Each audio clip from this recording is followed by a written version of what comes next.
Israël a tué Bachar el-Assad et nous allons l'expliquer dans cette vidéo. Israël et l'OTAN se félicitent de la chute de ce soi-disant dictateur.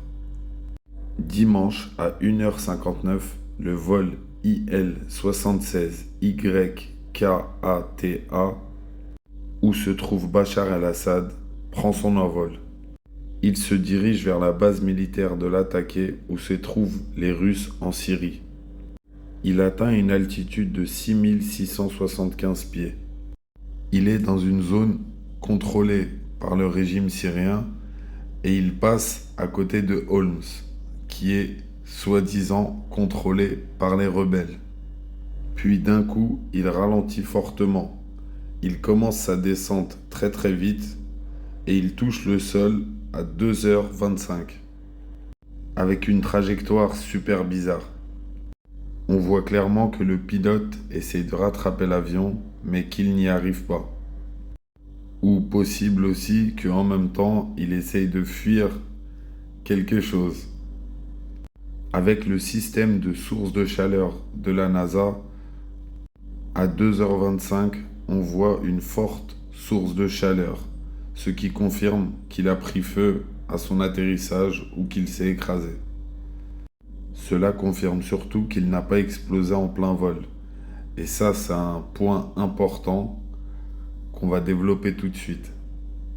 Un système S-300, par exemple, vu la charge d'explosifs, l'aurait explosé directement dans le ciel. Les missiles sol-air ne peuvent pas atteindre la hauteur de 6675 pieds, par exemple. Et les systèmes courte portée non plus.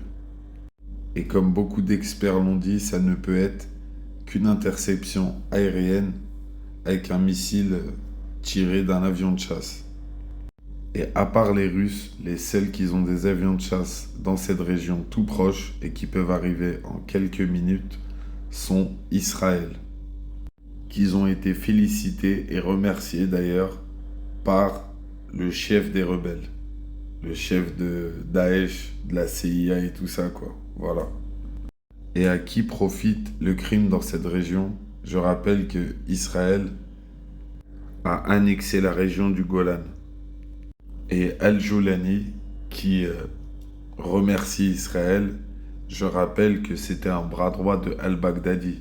Al-Baghdadi qui avait été posé par la CIA, que son nom c'est Elliot. Voilà. Ne tombons pas dans le panneau. Mais là, je m'attends à ce que la Russie réponde. Et on verra ça ensemble. Un petit like et un petit partage pour l'algorithme.